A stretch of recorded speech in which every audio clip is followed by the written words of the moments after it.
ये पढ़ा कि पियर्सन के अनुसार कठोर अम्ल क्या होते हैं, वह मृदु अम्ल क्या होते हैं। तो कठोर अम्ल को पढ़ने के पश्चात अपने बात करते हैं मृदु एसिड क्या होते हैं, सॉफ्ट एसिड क्या होते हैं। तो सॉफ्ट एसिड होते हैं, उनका उनका जो आकार होता है वो बड़ा होता है, यानी कि बड़े आकार का होता है, और इसकी इलेक्ट्रोनेगेटिविटी यानी कि विद्युत ऋणता का मान क्या होता है, कम होता है। चार्ज का मान क्या होता है, इनका कम होता है, यानी इन पर आवेश बहुत ही कम पाया जाता है, और इसका आवेश घनत्व भी क्या होता है, कम होता है।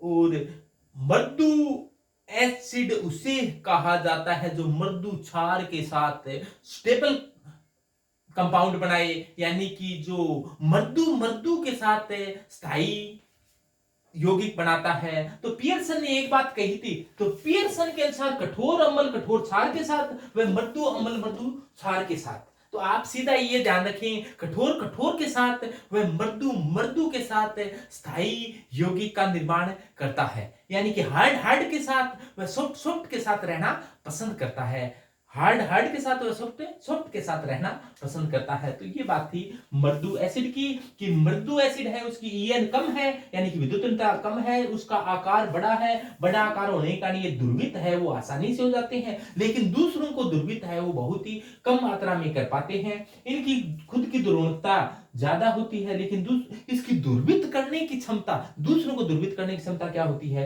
कम होती है। इन पर आवेश बहुत ही कम पाया जाता है। ये उसकी चार्ज डेंसिटी यानी कि आवेश घनत्व, यानी कि इकाई क्षेत्रफल पर या इकाई क्षेत्रफल पर चार्ज है वो क्या पाया जाता है, कम पाया जाता है। और मृदु अम्ल है वो मृदु क्षार के साथ स्थायी संकुल बनाता है। अब इसके एग्जाम्पल है, तो एग्जाम्पल में मृदु अम्ल होते हैं जिनका आकार बड़ा होता है, यानी कि वे सभी बड़े बड़े आकार के धातु, बड़े आकार के धातु, धातुओं पर चार्ज कैसा पाया जाता है, प्लस है, और जिस पर प्लस पाया जाता है वो ही कैसे होते हैं, मृदु होते हैं। तो बड़े आकार के जो धातु है, बड़े आकार के धातु का मतलब है जो आवर्त संख्या 6 में और आवर्त संख्या 7 में पाए जाते हैं, ये सीजियम और फ्रांसियम को, सीजियम फ्रांसियम रेडियम, इनको पहले और दूसरे वर्ग को छोड़कर डी ब्लॉक के हैं, और कुछ एफ ब्लॉक के हैं, वो क्या होते हैं, सॉफ्ट होते हैं। तो हार्ड के एग्जाम्पल आपको बता दिए हैं, सॉफ्ट वाले एग्जाम्पल आपको ध्यान देना कि सॉफ्ट है। सबसे पहले अब इनको सॉफ्ट एसिड हैं वो कौन कौन से हैं, तो इनके लिए याद है इस प्रकार से आप कर लो कि सॉफ्ट एसिड के ये एक तो ऐसे याद रखो कि कल बाहर आई, और ये तो दाखिल है, इस पर चार्ज प्लस हो कल बाहर आई पर है, तो भी कैसे होते हैं, ये +1 चार्ज हो तो भी ये सॉफ्ट होते हैं। और यदि ये डाई एटॉमिक फॉर्म में होते हैं तो भी ये क्या होते हैं, सॉफ्ट होते हैं। और प्लेटिनम और पीटी, यानी कि पिड्डी और पीटी, इनका इलेक्ट्रॉनिक विन्यास भी बहुत बार पूछा जाता है। पिड्डी का D10 होता है, पीटी का भी D10 होता है। पिड्डी का D10 और 4s में 0 होता है, जब इलेक्ट्रॉन नए त्यागे होते हैं तब। इसके 4s में, इसके D में S में 1 होता है, इसके S में 0 होता है, और D इसका पूरा बराबर होता है। और इसके अलावा BH3 है वो सॉफ्ट है, जबकि AlH3 हार्ड है, अभी बताया था। और गैलियम के यौगिक है, गैलियम के जो कंपाउंड होते हैं, सामान्यतः गैलियम के हैलाइड और गैलियम के ऑर्गेनोमेटेलिक कंपाउंड होते हैं, वो सॉफ्ट होते हैं। तो इनको याद करने के लिए आप इस प्रकार से याद कर सकते हो। कैसे याद कर सकते हो, थोड़ा ध्यान से देखो कि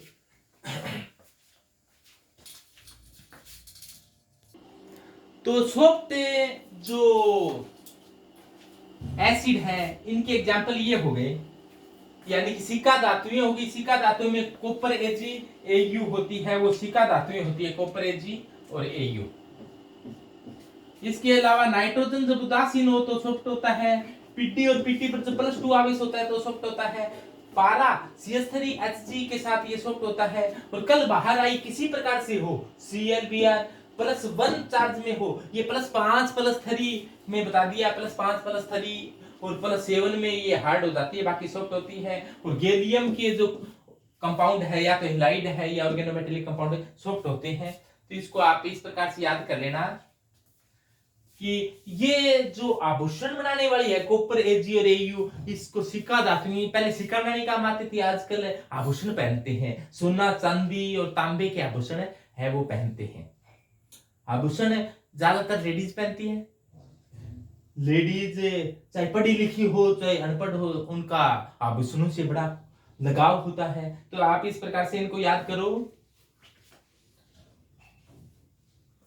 कि ये कॉपर हो गया, सोना चांदी तांबा, सोना चांदी तांबे के आभूषणों से सुसज्जित तांबा यानी कॉपर, Ag, Au के आभूषणों से सुसज्जित नई पढ़ी लिखी पत्नी,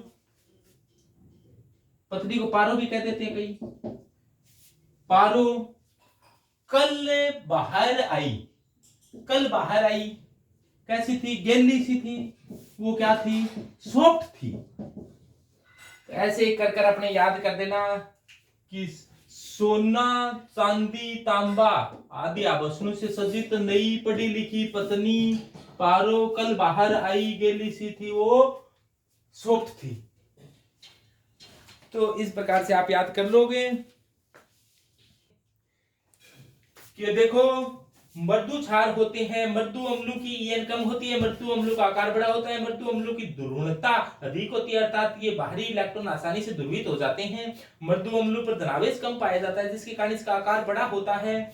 और इसके एग्जाम्पल जो सिक्का धातु है उस पर प्लस चार्ज हो, पीडीपीटी पर +2 चार्ज हो, या कम धनावेश वाले या फिर जिस पर आवेश कुछ भी नहीं हो, निरावेशित हो, वो क्या होते हैं? मृदु के अंदर आते हैं, यानी कि मृदु एसिड के अंदर आते हैं। तो मृदु एसिड के BH3 ध्यान रखना, BH3 है वो मृदु है। गैलियम के बता दिए। बाकी कार्बेंस है वो मृदु है। और जो बड़े आकार के धातु है, बल्क मेटल, बड़े आकारों को बल्क मेटल कहा जाता है, जिस पर चार्ज 0 हो, वो क्या होते हैं? सॉफ्ट होते हैं। और जिनका आकार छोटा होता है वो हार्ड होते हैं। तो ये बात थी हार्ड और सॉफ्ट कौन होते हैं। तो ये ध्यान में आ गया है आप लोगों के। धन्यवाद।